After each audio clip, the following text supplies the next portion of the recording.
우리 하나님 말씀 같이 일어나셔서 받겠습니다. 요한계시록 20장 말씀 보도록 합니다. 요한계시록 20장입니다.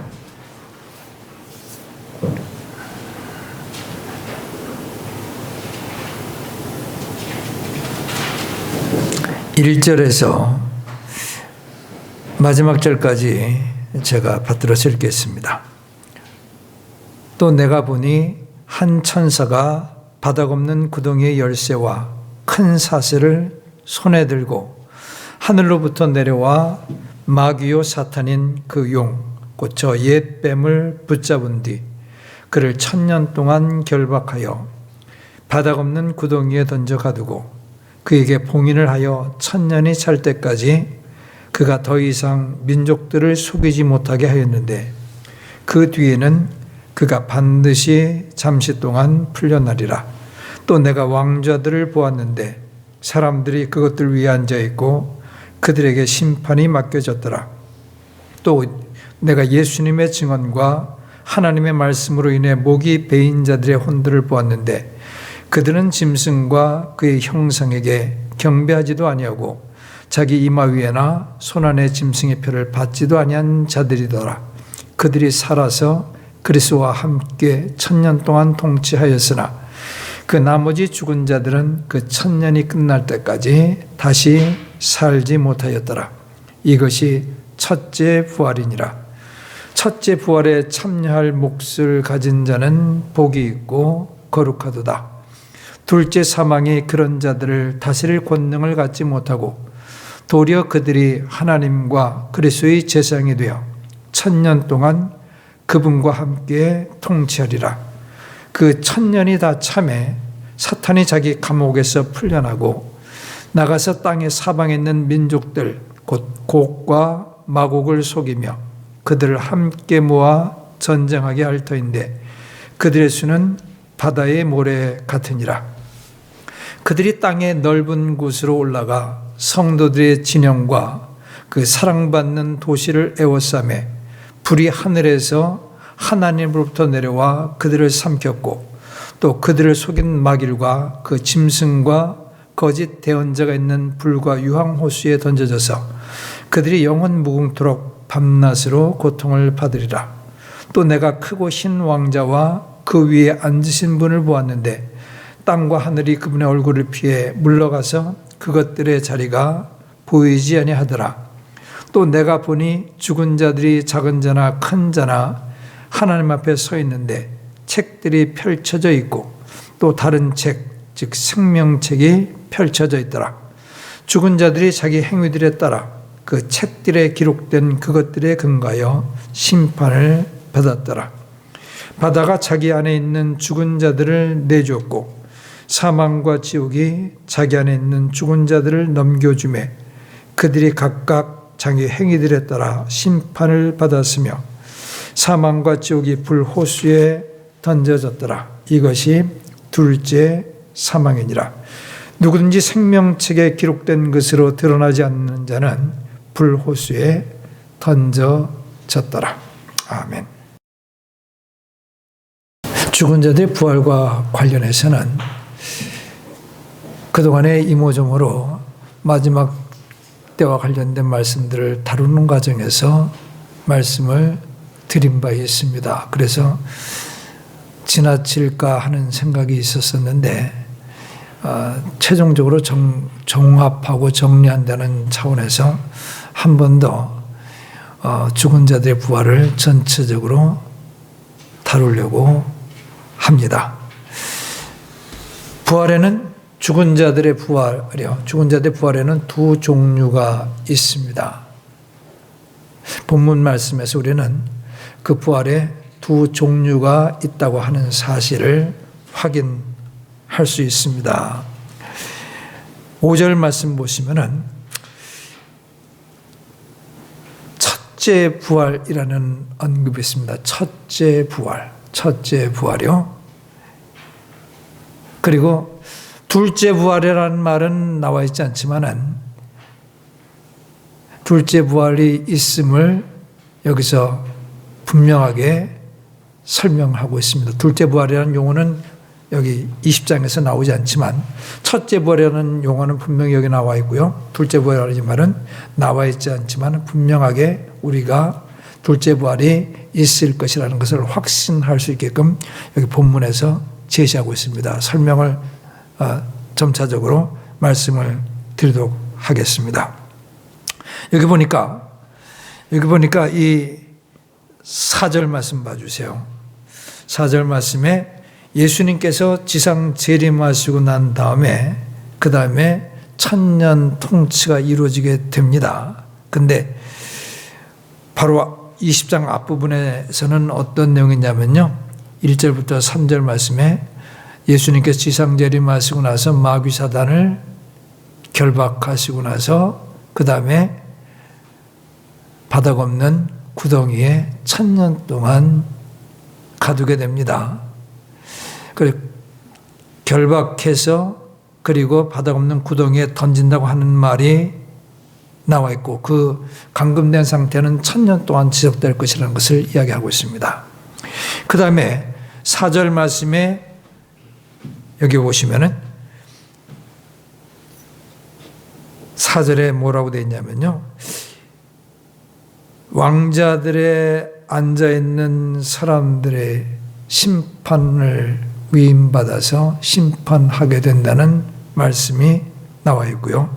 그 다음에 예수님의 증언과 하나님의 말씀으로 인해 목이 베인 자들의 혼들을 보았는데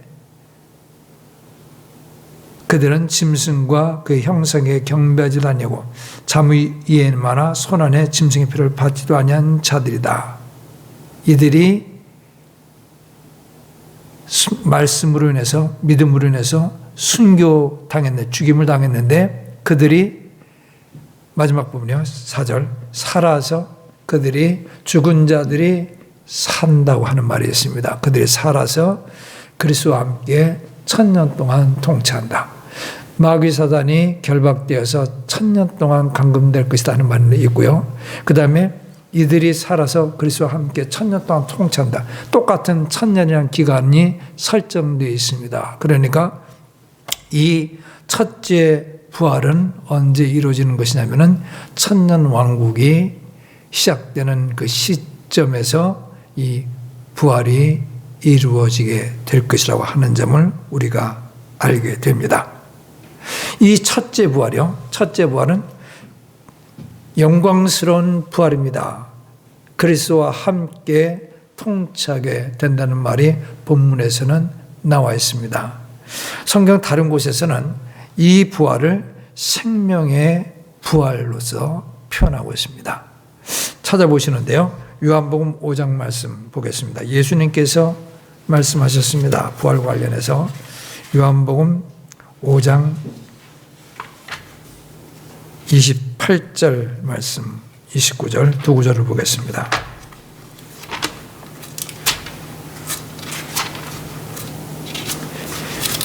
요한복음 5장 28절 29절 말씀.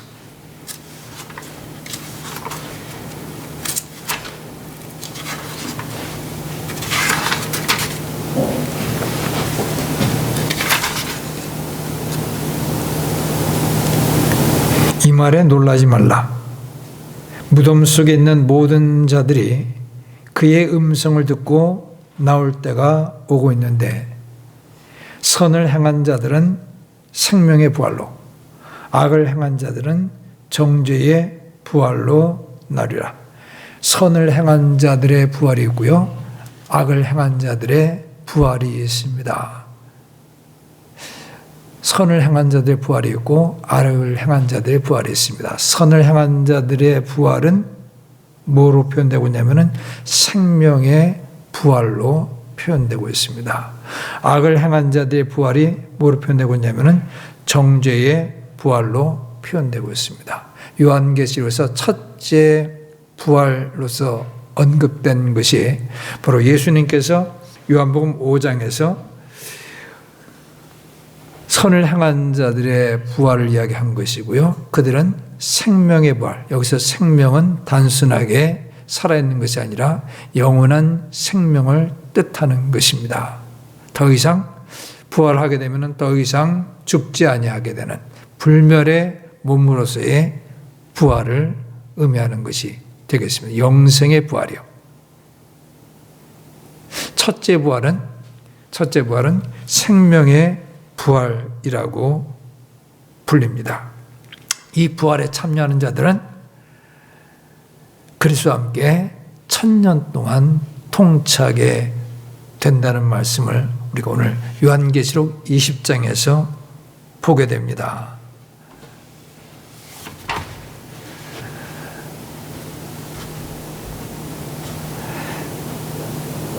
자, 다시 한번 거기 보겠습니다.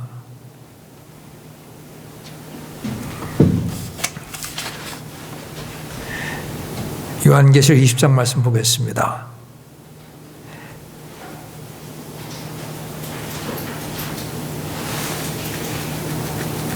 (20장 4절에서) 그들이 살아서 그리스도와 함께 1000년 동안 통치한다고 했습니다. 근데 여기 4절 자체의 문맥상에서 그들이 산다는 말이 나오는데요. 이 살아서 그리스도와 함께 1000년 동안 통치하는 이들이 누구냐면은 바로 앞부분에서 설명하고 있는데 누구예요?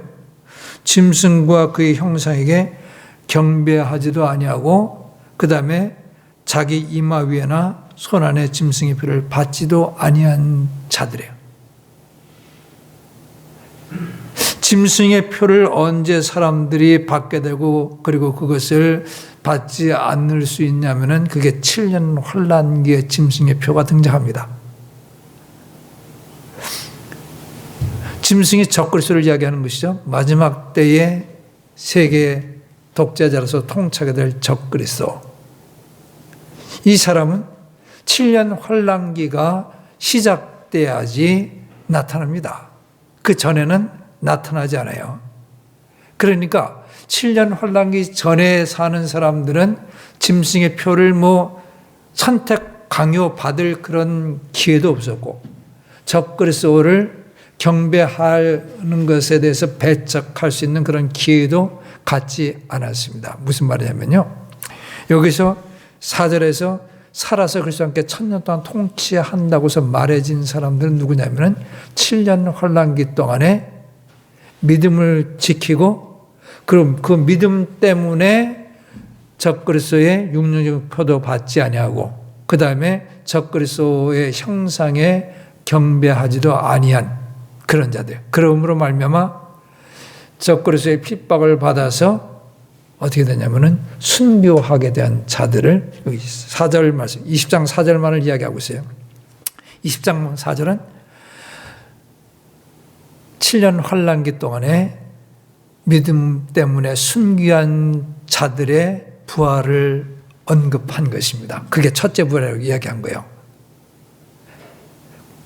근데 요한복음에서는 요한복음 5장에서 예수님께서는 두 부활을 말씀하셨는데 의인의 부활과 악인의 부활이요. 선을 행한 자들의 부활과 악을 행한 자들의 부활 있거든요. 환란기 시대에 믿음 가지고 죽은 사람은 부활하게 된다는 것을 우리가 20장에서 보게 되지만은 그렇지만은 아니 환란기 시대 이전에도 교회 시대의 성도들도 있잖아요. 교회 시대의 성도들도 있고 그 다음에 구약 시대에 믿음 가지고 하나님을 섬기다가 죽은 성도들이 있습니다.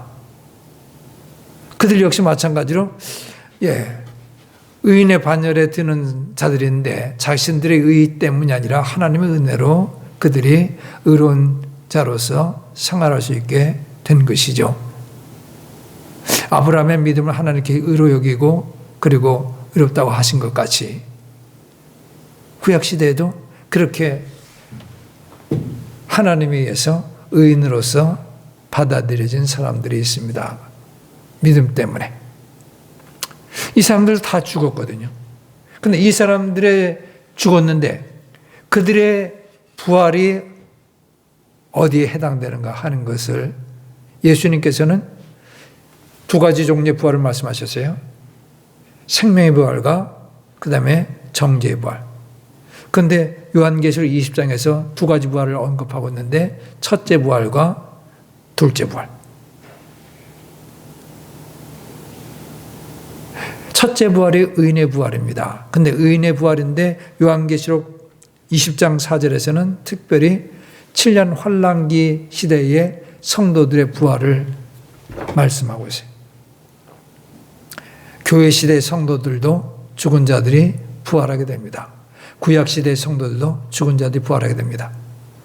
다시 한번요. 예수의 말씀을 기억해 주세요. 무덤 속에 있는 모든 자들이 다 그분의 음성을 들을 때가 오게 될 것입니다. 죽은 자는 모두가. 이해하시겠죠? 그러니까 구약 시대의 죽은 자들도 다 그분의 음성을 듣게 되고 두 가지 종류의 부활 가운데 하나에 참여하게 됩니다. 신약 시대, 교회 시대의 사람들도 그분의 음성을 듣게 되고 두 가지 부활 중 하나에 참여하게 됩니다. 7년 환란기의 성도들도 역시 마찬가지로 그분의 음성을 듣게 되고 두 가지 7년 환란기에 사는 사람들도 두 가지 부활 중 하나에 참여하게 됩니다. 근데 누가 첫째 부활에 참여하게 되냐면 누가 생명의 부활에 참여하게 되냐면은 누가 생명의 부활에 참여하게 돼요? 예. 믿음으로 구원받은 성도들이 생명의 부활에 참여하게 됩니다. 어느 시대에 살았건 간에. 그러니까 첫째 부활이요. 첫째 부활에 참여하는 자들은 누가 참여하는 것이냐면은 모든 시대에 구속받은 사람들이 전부 다 참여하는 것이 어느 부활이냐면은 첫째 부활이고 생명의 부활입니다. 이해가 되시겠죠?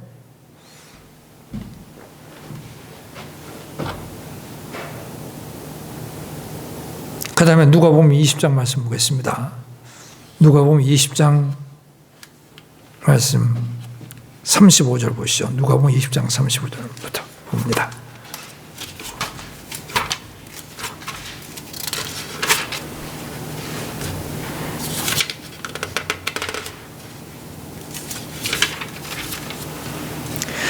누가복음 20장 35절입니다.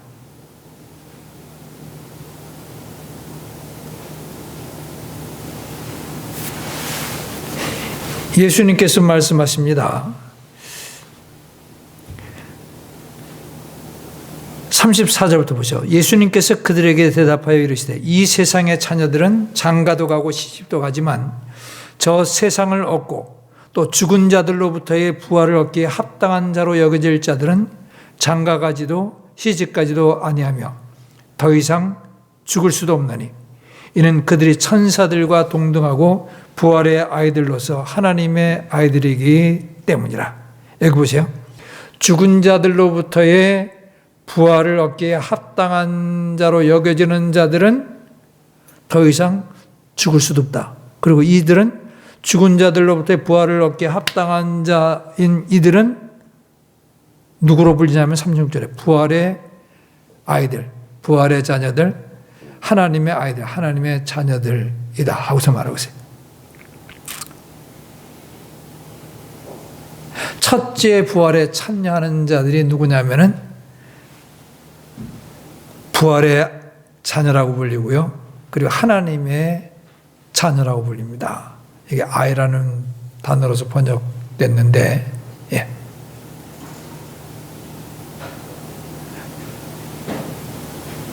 무슨 말인지 이해하시겠죠? 첫째 부활에 참여하는 자들은 그들과 관련된 그 부활을 뭐라고 표현하고 있냐면요. 35절. 이거 중요한 표현이에요. 죽은 자들로부터의 부활. 다시 한 번요. 죽은 자들로부터의 부활. 죽은 자들의 부활이 아니라 죽은 자들로부터의 부활. 이 표현이 중요합니다. 그 표현에 의미가 있어요. 죽은 자들로부터의 부활. 죽은 자들로부터의 부활이라고 하는 말은 어떤 의미를 거기에 담고 있냐면요. 일부가 죽은 자들 가운데서 일부가 부활하고 그 다음에 그 나머지 죽은 자들은 그대로 있게 된다는 의미를 담고 있어요. 죽은 자들로부터의 부활. 다시 말씀드리겠습니다. 죽은 자들로부터의 부활이라는 말은요. 이 죽은 자들로부터의 부활에 참여하는 자들이 있는데 이들이 죽은 자들로부터 부활하게 되고 모든 죽은 자들이 아니라 죽은 모든 자들로부터 일부가 그들 죽은 자들 가운데서 살아나서 부활하게 되고요. 그리고 죽은 자들, 남은 자들은 그대로 있게 된다는 말이에요.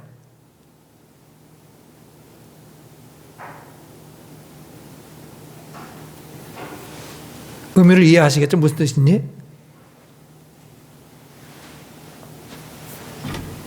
첫째 부활은 어떤 부활이냐면은 죽은 자들로부터 모두가 다 부활하는 것이 아니라 죽은 자들 가운데서 일부가 부활하는 것입니다. 첫째 부활에 참여하는 자들은 거기 하나님의 아이들이다 하고서 말해요. 첫째 부활을 얻기에 합당한 자들은 누구냐면은 바로 하나님의 자녀들이다 했어요. 그러니까 아까 이야기를 했습니다. 누가 첫째 부활에 참여하는 것이냐면은 모든 시대에 구속받은 자들, 선을 행하는 자들, 예수님께서 선을 행하는 자들, 의인의 부활 이렇게 표현을 하셨습니다. 모든 시대에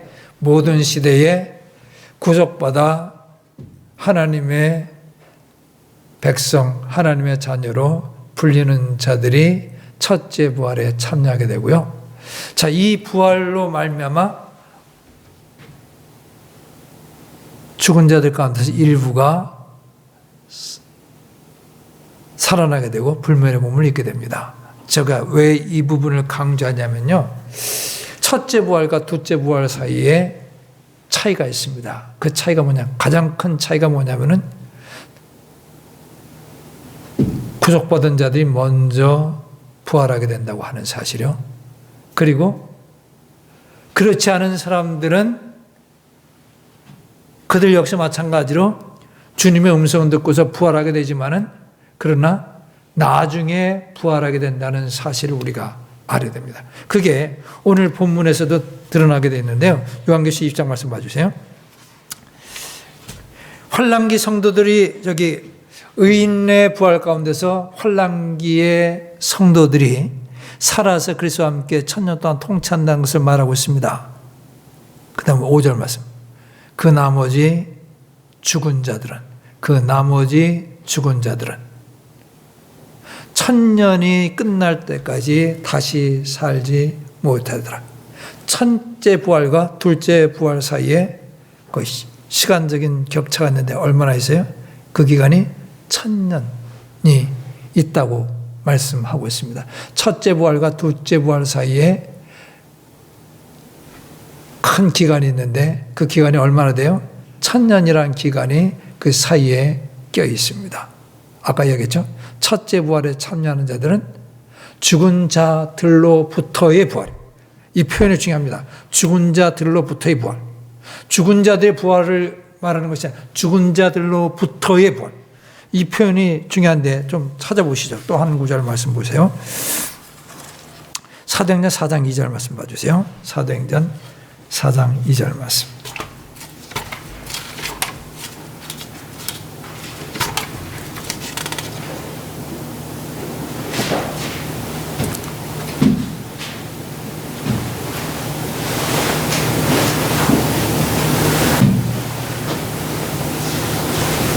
사도들이 예수님의 부활 이후에 그리고 오순절 성령님께서 임하시고 난 후에 본격적으로 예수님의 부활을 가르쳤습니다. 2절 말씀이에요. 그들이 백성을 가르친 것과 예수님을 통하여, 그 다음 표현 잘 보세요. 예수님을 통하여 죽은 자들로부터의 부활을 선포했습니다. 죽은 자들로부터의 부활. 보셨어요? 예수 그리스도를 통해서 죽은 자들로부터 부활할 수 있습니다. 예수 그리스도를 통하여 죽은 자가 부활할 수 있습니다. 이 말이 아니고요. 예수님을 통해서 사람이 죽은 자들로부터 부활할 수 있다는 메시지를 선포했습니다. 그러니까 예수님을 믿는 자들은 어떻게 돼요? 죽은 자들로부터 부활합니다. 그렇지만은 믿지 않는 자들은 그대로 죽은 채로 남아있는 자들 가운데 속해서 나중에 그로부터 1000년 지난 후에 부활을 하게 됩니다. 그게 둘째 부활이에요.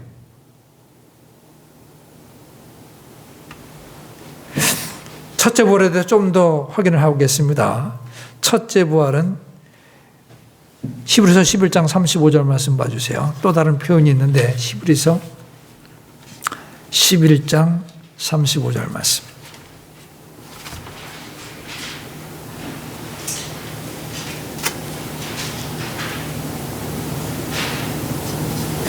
여기 11장 35절에 많은 대표적으로 이름이 언급된 그런 믿음의 사람들, 그 다음에 이름으로 언급되지 아니한 특정되지 않은 많은 믿음의 사람들이 여기 소개되어 있습니다. 35절. 여인들은 자기들의 죽은 자들을 다시 살려서 받기도 하고, 다른 이들은 고문을 당하되 더 좋은 부활을 얻으려고 구출받기를 원치 아니하였습니다. 여기 보면 35절 말씀. 더 좋은 부활이 있어요. 더 좋은 부활, 더 좋은 부활. 더 좋은 부활이 뭐냐면 첫째 부활이에요. 35절에 여인들은 자기들 죽은 자들을 다시 살려서 받기도 했습니다. 구약 시대에 보면은 엘리야와 엘리사 시대에 죽었다가 다시 살아난 자들이죠. 죽었다가 다시 살아난 자. 기억하시나요? 죽었다가 다시 살아났어요. 과부의 아들도 죽었다가 다시 살아났고요. 죽었다가 다시 살아난 사람이 있습니다. 근데 그들은 다시 또 죽었어요. 얼마 동안 더 살았지만 10년이건 20년이건 어느 정도의 기간을 더 살았다가 다시금 또 죽었어요. 그렇지만은 더 좋은 부활, 첫째 부활로서 불리는 이 생명의 부활은 여기 참여하는 자도 어쩌면 더 이상 죽지 않습니다. 불멸의 몸을 가져요. 성경에서 부활이라고 하는 것은 그래서 단순하게 죽은 사람이 다시 사는 것을 의미하지 않습니다. 이따가 다시 한번 언급할 텐데요. 불멸의 몸으로서 다시 사는 것을 말하고 있습니다. 그래서 여기 보시면은 더 좋은 부활, 이게 어떤 부활이냐면은 어디에 해당되는 거예요? 둘째 부활에 해당되는 게 아니라 첫째 부활을 더 좋은 부활이라고 말을 하고 있습니다.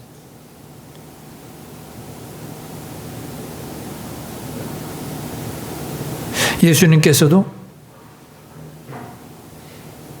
3명의 사람을 다시금 살린 것이 사복음서에 언급되어 있습니다. 첫째가 회당장 야이로의 딸이요. 살렸고요.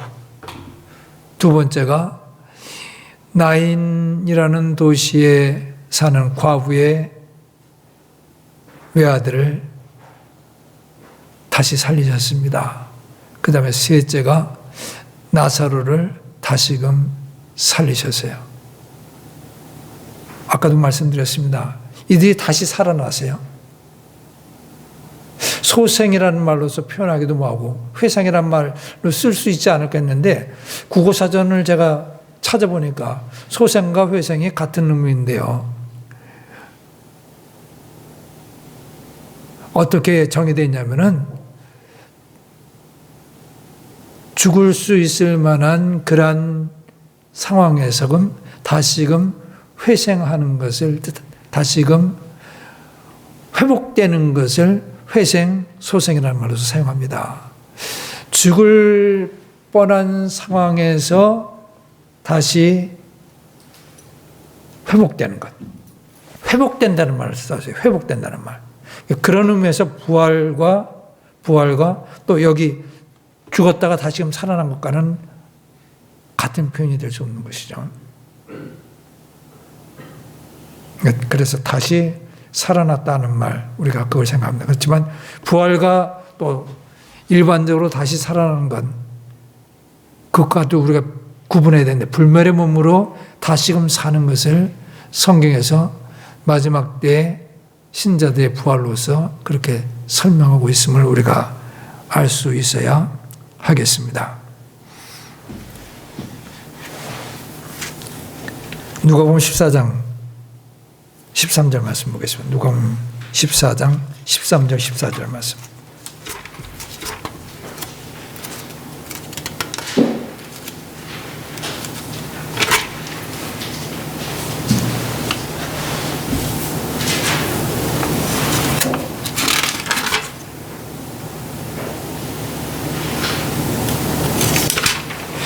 그러나 내가 잔치를 베풀거든 가난한 자들과 불구자들과 다리 저는 자들과 눈먼 자들을 부르라.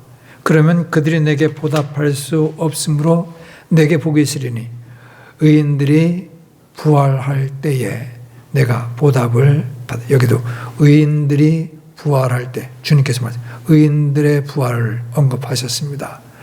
선한 자는 생명부활로 똑같은 표현이에요. 의인들의 부활로서 말할 수 있고요. 첫째 부활이라고 불리고 더 좋은 부활이라고 불리고 그 다음에 생명의 부활이라고 불리고, 그렇죠? 이 모든 것들이 모든 시대에 구속받은 사람들이 참여하게 되는 그러한 복된 부활입니다. 둘째 부활은요? 둘째 부활은 아까 얘기했어요. 첫째 부활을 죽은 자들로부터의 부활이라는 표현을 사용했다고 했습니다. 그 죽은 자들로부터의 부활하는 그 표현에는 부활한 사람들 말고 나머지는 그대로 죽은 채로 남아있다는 의미가 담겨져 있습니다. 첫째 부활에 참여하지 않은 자들은 계속해서 죽은 채로 남아있습니다. 그렇지만은 그럼에도 불구하고 남겨진 죽은 자들조차도 때는 다르지만은 나중에 부활하게 됩니다. 그래서 그 부활을 뭐라고 하면은 둘째 부활이라고 말할 수 있어요. 자, 20장 말씀, 요한계시록 20장 본문 다시금 보겠습니다.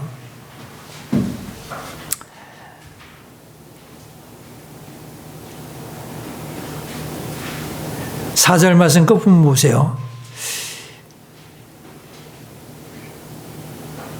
환란기 동안에 순교한 자들이 살아서 그리스도와 함께 1000년 동안 통치합니다. 첫째 부활의 참여자들이 살아서 그리스도와 함께 1000년 동안 통치합니다. 근데 그 다음에요, 5절 말씀. 그 나머지 죽은 자들은 그 나머지 죽은 자들이 있습니다. 그 나머지 죽은 자들은 그 1000년이 끝날 때까지 다시 살지 못하더라. 5절 말씀에 보시면은 그 나머지 죽은 자들은 1000년이 끝나면은 어떻게 된다는 말이에요? 다시 산다는 말이에요. 그 나머지 죽은 자들이 1000년이 끝나고 난다면은 다시 산다. 여기 5절 말씀에서는 그 나머지 죽은 자들은 누구를 가리키냐면은 7년 환란기 동안에 믿음 없이 죽은 자들만을 의미하는 것이 아니라 전 시대의 모든 믿음 없이 죽은 자들이 다 포함되는 말이에요. 왜냐하면 첫째 부활 이전에 악인이 부활하는 경우는 없으니까. 아시겠어요? 여기 먼저 7년 환란기 성도들이 부활한다는 말이 나와 있잖아요. 그 나머지 죽은 자들 이야기했을 때 그 나머지 죽은 자들은 전체 다 그대로 무덤에 있는 자들인데 그들은 언제 사냐면은 1000년이 끝나면은 다시금 살게 됩니다. 보세요. 그 뒤에 보시면은 12절 말씀이요. 7절 말씀 보시면 1000년 통치가 끝났어요. 그리고 사탄이 감옥에서 풀려납니다. 그리고 사탄의 부추김을 받은 많은 사람들이 전쟁을 벌이다가 다 심판받게 되고요. 11절 말씀. 또 내가 보니 흰 왕자와 그 위에 앉으신 분을 보았는데 땅과 하늘이 그분의 얼굴을 피해 물러가서 그것들의 자리가 보이지 아니하더라. 또 내가 보니 죽은 자들이 작은 자나 큰 자나 하나님 앞에 서 있는데 죽은 자들이 하나님 앞에 서 있습니다. 그 다음에 13절 말씀 보세요. 바다가 자기 안에 있는 죽은 자들을 내줬고 사망과 지옥이 자기 안에 있는 죽은 자들을 넘겨주매. 여기 하나님 앞에 죽은 자들이 서 있는데 이 죽은 자들은 누구냐면은 지난 과거에 죽었지만은 여기 13절 말씀이요. 바다에서 죽은 자들 가운데서 죽은 자들을 바다가 내줬다는 말이세요. 사망과 지옥이 자기 안에 있는 죽은 자들 넘겨줬다는 말이세요.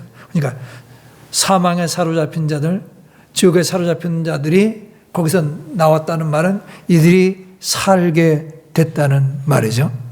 앞부분에 나머지 죽은 자들은 천년이 끝날 때까지 다시 살지 못한다 하는 말이 있습니다. 여기 천년이 끝났고요. 그리고 보좌 심판을 이야기하는데 여기 보니까 사망과 지옥이 자기 안에 있는 죽은 자들을 내줬다고 했습니다. 바다에서 죽은 자들을 바다가 내줬다는 말이 있습니다. 이 말이 무슨 말이냐면 다시 이들이 살게 된다는 말이에요. 부활이에요. 또 다른 부활. 이들이 하나님 앞에 서 있다고 하는 말이 거기 11, 12, 13절에서 소개하고 있는 부활입니다. 이게 언급이 안 돼 있어요. 그렇지만은 또 다른 부류의 사람들이 살게 되는데, 다시금 살게 되는데, 앞부분에 첫째 부활이라는 말이 나왔으니까 이 부분의 말은 둘째 부활이라고 표현할 수 있습니다. 둘째 부활입니다. 첫째 부활이라는 말이 있으니까 그것과 다른 종류의 부활이요. 둘째 부활이 있습니다.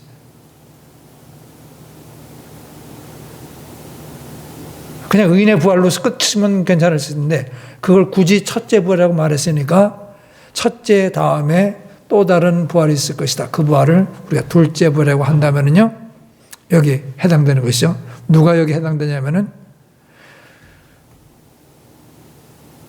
악을 행한 자들, 구속받지 못한 모든 죽은 자들,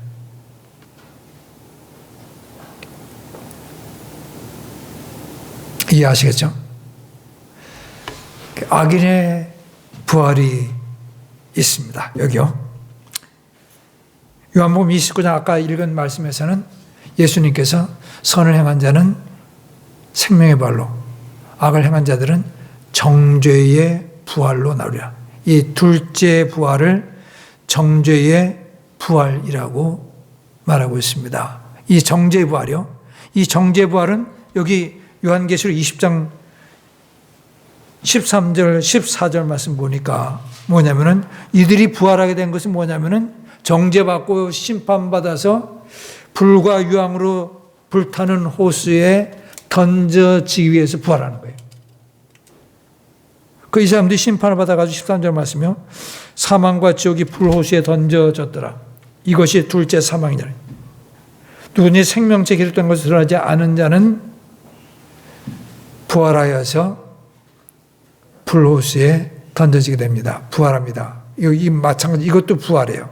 부활하게 된다는 말은 불멸의 몸을 입게 된다는 말입니다. 불멸의 몸을 입게 된다는 말이에요. 그러니까 이 사람들이 불멸의 몸을 입게 되고 불호수에 던져져서 그곳에서 완전히 소멸되는 것이 아니라 어떻게 해요? 불호수 속에서 영원토록 고통받게 된다는 말입니다. 첫째 부활과 둘째 부활. 부활에는 두 종류가 있습니다. 두 종류. 하나는 첫째 부활, 또 하나는 둘째 부활. 첫째 부활과 둘째 부활 사이에 시간적인 격차가 있는데 1000년이란 기간이 있습니다. 언제 부활이 있게 되는가? 정확한 그때가 무엇인지 우리가 거기에 대해서 명확하게 구약성경에서는 언급하지 않습니다. 어떤 사람들은 구약성경에서는 부활에 대한 언급이 없다고 해서 말하는 사람도 있어요. 구약성경에서는 부활에 대한 언급이, 죽은 자의 부활에 대한 언급이 없다. 그런데 몇 군데에서는 죽은 자의 부활을 분명하게 언급하고 있는 구절들이 있습니다. 그 구절 가운데서 대표적인 것이 욥기 19장 말씀, 이게 참 중요한 말씀. 욥기 19장 말씀 25절 26절 보겠습니다.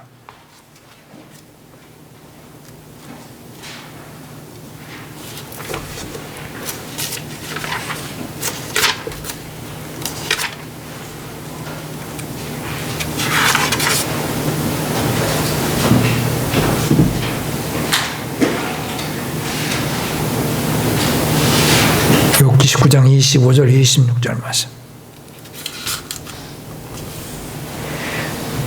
내 구속자께서 살아계시며 마지막 날에 그분께서 땅에 서실 것을 내가 아노라. 마지막 때에 구속자 되신 그분께서 뭐라고요? 땅 위에 서실 것을 내가 안다. 어떻게 욥이 알 수 있었을까요? 어떻게 욥이 그 사실을 알 수 있었을까요? 계시에 의해서. 하나님의 계시에 의해서.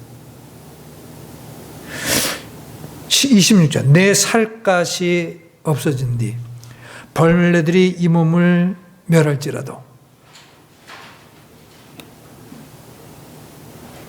내 살갗이 없어진 뒤 벌레들이 이 몸을 멸할지라도. 그래, 몸이 완전히 해체된 거예요. 죽어서 땅에 묻혀서 육신이 해체되는 것을 이야기를 합니다. 이 몸을 멸한다 할지라도 내가 여전히 내 육체 안에서 하나님을 보리라. 내가 죽는다 할지라도, 그래서 내 몸이 썩어 그리고 벌레들이 먹어서 다 없어지게 된다 할지라도, 그 다음 뭐로 되어 있어요? 그런다 하던 내가 여전히 내 육체 안에서 하나님을 보게 될 것이다. 여기 있어요. 내가 내 육체가 다 소멸된다 할지라도 내 육체 안에서. 이게 부활을 가리키는 아주 중요한 구절이에요. 몸의 부활. 근데 개역성에서는 이걸 어떻게 번역하냐면은 육체 밖에서 번역했어요. 육체 안에서와 육체 밖에서의 번역은 천양지차의 번역입니다. 정반대의 의미예요. 육체 밖에서 주를 본다 하는 말은 몸을 떠나서 주를 본다는 말이에요. 하나님을 본다는 말이거든요. 이해하시겠죠? 육체 안에서 하나님을 본다는 말은 죽고 나서도 몸이 다 해체되고 난다 하더라도, 살갗이 다 없어지고 난다 하더라도 어떻게 해요? 자기 몸이 회복되어서 그 몸을 가진 상태로서 하나님을 보게 될 것을 말씀하는 것입니다.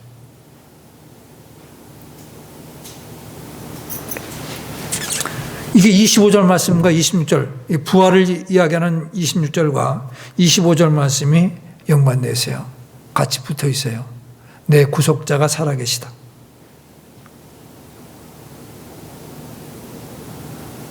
그분께서 땅에서 마지막 날에 땅에 서시거나, 명확하게 다른 구절 말씀은 충분하게 이게 뒷받침되지 않지만 마지막 날들에 구속자께서 땅에서 지상에 임하실 것이다 하는 것이죠. 구속자 그분께서는 우리 영혼만 구속하시는 것이 아니라 몸도 구속해 주신 분이십니다. 부활을 하게 하심으로 말미암아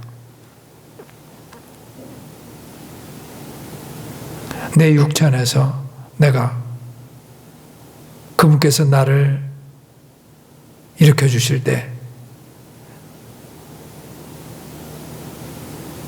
그가 보게 되는 자는 누구일까요? 그가 보게 되는 자는 누구예요? 나사로야 나오라 하고서 예수님께서 외치셨습니다. 무덤 밖에 서셔서 그가 나와서 보게 된 분이 누구예요? 예수님.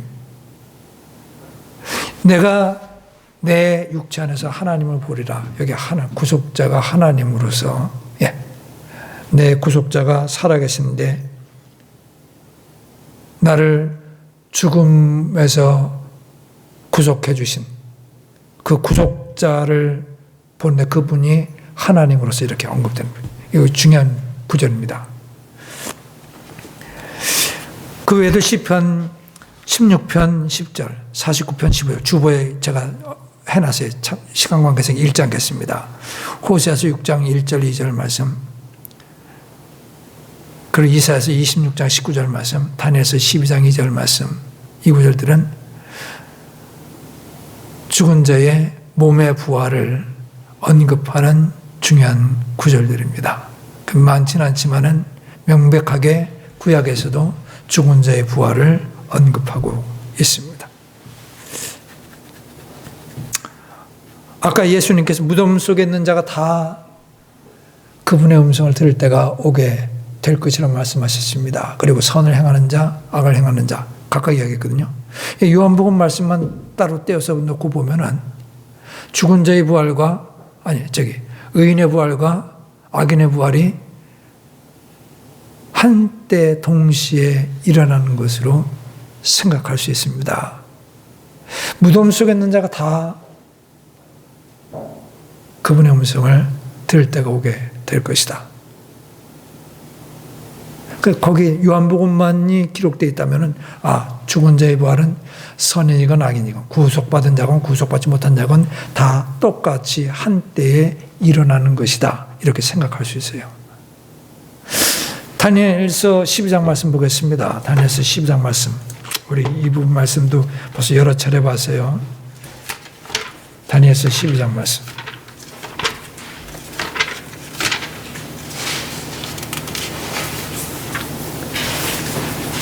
(12장 1절입니다) 그때 내 백성의 자손들을 위해 서 있는 큰 통치자 미갈이 일어날 것이요 또 고난의 때가 있을 터인데 그것은 민족이 존재한 이래로 그때까지 결코 없었던 고난일 것이며 그때 내 백성이 구출을 받되 책에 기록된 것을 드러나는 모든 자가 구출을 받으리라. 땅의 티끌 속에서 잠자는 자들 가운데 많은 사람들이 깨어나 얼마는 영존한 생명에 이르고 얼마는 수치와 영존한 지옥에 이를 것이다. 땅의 티끌 속에서 잠자는 자들 가운데 많은 사람들이 깨어나 얼마는 영존한 생명에 이르고 얼마는 수치와 영존한 지옥에 이를 것이다. 여기 다니엘서 12장 3절 말씀, 2절 말씀. 여기 2절 말씀 보시면 이 구절만 있다고 할 것 같으면 요한복음 5장 9절만 있다고 할 것 같으면은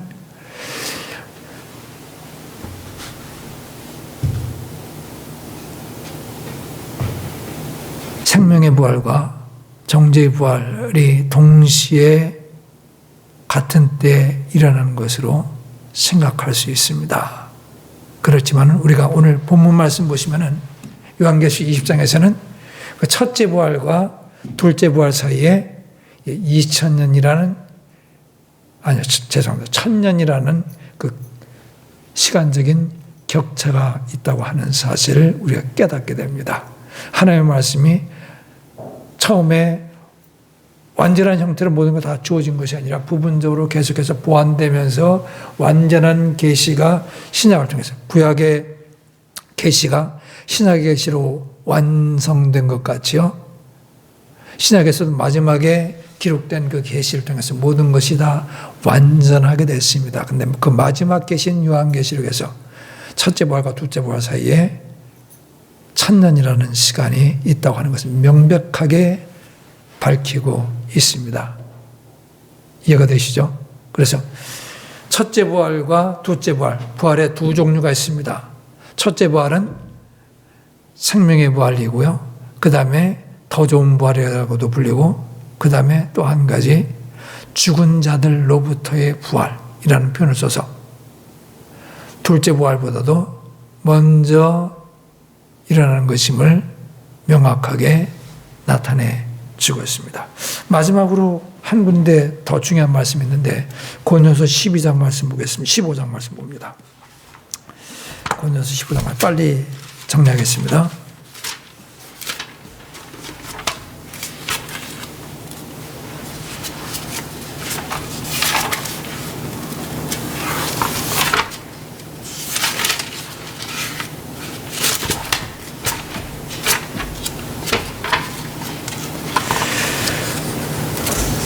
고린도전서 15장 말씀 23절부터 보겠습니다. 고린도서 15장 23절. 같이 읽습니다. 23절, 24절 두 구절 같이 읽습니다. 그러나 각 사람이 자기 차례대로 되리니 먼저는 첫 열매인 그리스도시요 그 다음은 그리스도께서 오실 때에 그분께 속한 자들이니라. 그 뒤에 끝이 오는데 그때는 그분께서 모든 치리와 모든 권세와 모든 권능을 물리치시고 왕국을 하나님 곧 아버지께 넘겨드리실 때라. 여기 23절 24절 말씀, 이것도 중요한 부활과 관련된 구절이에요. 여기서는 부활의 차례를 밝히고 있습니다. 부활의 차례. 여기 부활의 차례 이야기하고 있습니다. 각 사람이 자기 차례대로 될 것이다. 부활은 각 사람이 자기 차례대로 될 것이다 하고서 말하고 있습니다. 여기 차례라고 하는 이 단어가, 차례라고 번역된 이 그리스어 단어는 군대를 뜻하는 말이기도 합니다. 질서 정연한 상태의 군대요. 마치 여러 군대가 행진하는 것을 생각해 보시면 돼요. 여러 군데가 행진합니다. 열병식에 참여한 여러 부대가 차례대로 행진해 가지고 단상 앞을 지나가는 모습을 생각해 주시기 바랍니다. 그런 의미가 함축되어 있어요. 그러니까 각 사람이 자기 차례라도 된다고 하는 말은요, 각 사람이 자기가 속한 부대의 그 차례를 따라서 부활하게 된다는 그런 의미가 여기 함축되어 있습니다. 무슨 뜻이냐면요, 그 다음 보세요. 23절 말씀. 먼저는 첫 열매인 그리스도시요. 부활의 차례입니다. 예수 그리스도께서 뭐라고 되어 있냐면은 첫 열매라고 하셨어요. 예수 그리스도께서 부활의 첫 열매. 첫 열매는 제일 먼저 수확하는 열매가 첫 열매예요. 나무 맺힌 그 많은 과실 가운데서, 또 밭에 연그른 그 많은 그 곡식 이삭들 가운데서 제일 먼저 수확하는 그 이삭이 첫 열매가 되겠습니다. 부활의 첫 열매는 뭐라고요? 첫 열매는 예수 그리스도. 부활의 첫 열매는 예수 그리스도 한 분에 있습니다. 부활의 첫 열매는 예수 그리스도 한 분이세요. 다시 말하면은 여기 부활로서 성경에서 이야기했을 때 이 부활의 진정한 의미로서의 부활이요. 다시 말하면 불멸의 몸으로서의 부활의 첫 번째 해당되시는 분은 누구냐면은 첫 번째 불멸의 몸으로서의 부활을 경험하시는 분이 누구냐면은 누구라고요? 예수 그리스도. 그러니까 예수님의 부활 이전에 죽은 자가 다시금 살아나는 것은 진정한 의미의 부활이 아니라는 말이에요. 아까 제가 말씀드렸잖아요. 야이로의 딸, 그 다음에 과부의 아들, 그 다음에 나사로도 예수님께서 십자가 달리시기 전에 그들을 죽은 상태로부터 살리셨죠. 그들이 죽은 자로부터 일어났어요. 죽은 자들로부터 일어났지만은 그들은 불멸의 몸으로서 일어난 것이 아니라 다시금 죽은 상태에서 다시금 새롭게 생명을 받아가지고 얼마의 기간 동안을 더 산 것에 불과합니다. 지상에 더 산 것에 불과해요. 그것이 10년이 될 수도 있고 20년이 될 수 있고 25년이 될 수도 있고 30년이 될 수도 있어요. 그렇지만은 그 기간이 지나고 나서 그들은 다 죽었습니다. 복음서 말씀에 예수님께 십자가에 못 박히실 때 무덤에서 사람들이 다시 일어났다는 말씀이 있어요.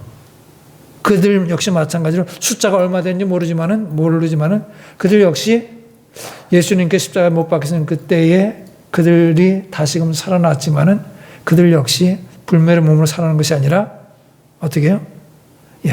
얼마 동안 지났다가 죽었습니다. 구약시대에 다시금 살아난 사람들도 얼마 동안 더 살다가 죽었어요. 이해하시죠? 그러니까 그것은 진정한 의미에서의 부활이 아닙니다. 불멸의 몸으로서의 부활이 아니에요. 더 이상 죽을 수 없다는 그 부활의 몸으로 산 것이 아니에요. 누가 부활의 첫 번째 열매라고요? 예수 그리스도. 그 다음은 그리스도께서 오실 때 그분께 속한 자들이야. 그 다음이 누구냐면은 그리스도께서 오실 때 그분께 속한 자들. 예수 그리스도께 속한 자들이요. 그분께 속한 자들. 그분께서는 하나님이신데 그분께 속한 자들이요. 그리스도께서 오실 때. 자, 여기서 그분께 속한 자들을 이걸 교회 시대의 성도로서 국한할 이유가 없습니다.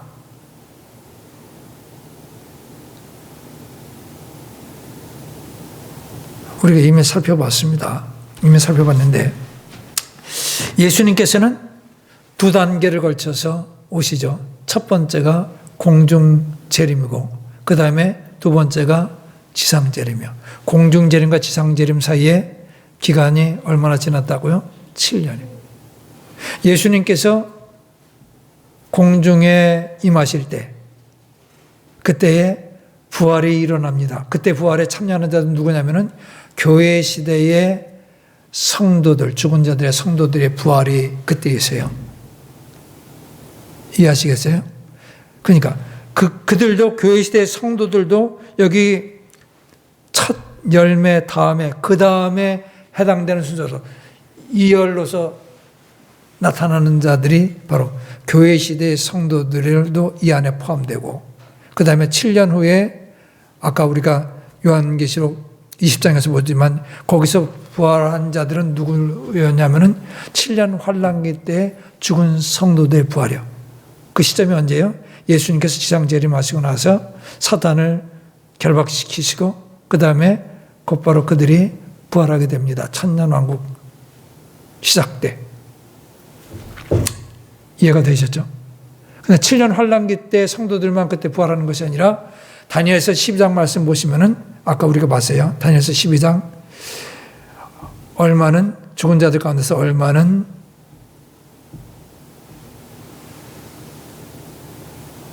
영광에 얼마는 그 정확한 표현이 그가 아까 됐죠. 얼마는 생명으로라고 되어 있나요? 다시 찾아보겠습니다. 다니엘서 12장 말씀. 다니엘서 12장 말씀이요. 다시 봐주세요.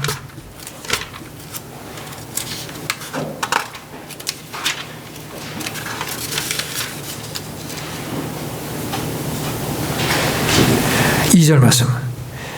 땅의 티끌 속에서 잠자는 자들 가운데 많은 사람들이 깨어나 얼마는 뭐로 되죠? 영존하는 생명, 생명의 부활이요. 선을 행한 자들은 생명의 부활로 예수님께서 말씀하신 그 생명의 부활, 그 생명의 부활은 어떤 부활이냐면 그 영원한 생명이에요. 영원한 생명이요. 근데 이 시점이 언제냐면은 그때에 이렇게 나오죠. 그때에 되어 있습니다. 그때가 언제냐면은 여기 11장 끝부분에 보면은 적그리스도에 대한 예언이 나와 있는데 적그리스도를 심판하게 되고 그 7년 환란 그 고난의 때 7년 환란 중에 특별히 후반이죠. 그 고난의 때 그다음에 그 고난에서부터 사람들이 체계로 된 자들이 모든 자가 구출을 받는다. 그리스도께서 지상 재림하심으로 말미암아. 그러니까 여기 이때는 언제냐면은 7년 환란 직후를 이야기하고 있습니다. 7년 환란기 직후. 적그리스도가 심판받고 난 직후. 그러니까 그때에 2절이요. 땅의 티끌 속에서 잠자는 가운데 많은 사람들이 깨어나게 될 것이다. 다니엘도 역시 이 안에 포함되고요. 구약시대 성도들이 이때 부활하게 됩니다. 그러니까 잘 보세요. 첫 열매는 부활의 첫 열매는 예수 그리스도고요. 그 다음 차례로 등장하는 자들이 누구냐면은 구속받은 자들인데 그분께 속한 자들, 모든 시대에 구속받은 자들이요. 모든 시대에 구속받은 자들에는 공중 재림 때 교회 시대 그리스도인들, 그 다음에 지상 재림하실 때 구약 시대에 죽은 자들과 의인들이요. 그 다음에 7년 환란기 동안에 순교한 구속받은 자들. 이해하셨죠? 이들이 그 다음에 부활하게 되는 자들, 첫째 부활에 해당되는 자들이 그 다음에 그리스도께서 오실 때 그분께 속한 자들에게 해당됩니다. 아까 욥도 이야기했죠. 마지막 날에 나의 구속자가 땅 위에 서실 것이다. 그리고 내가 육체 안에서 하나님을 볼 것이다. 그게 그리스도께서 땅 위에 서시고 지상에 오실 때 지상 재림을 이야기하는 그 시점을 우리가 생각하게 됩니다. 그 다음에 보세요.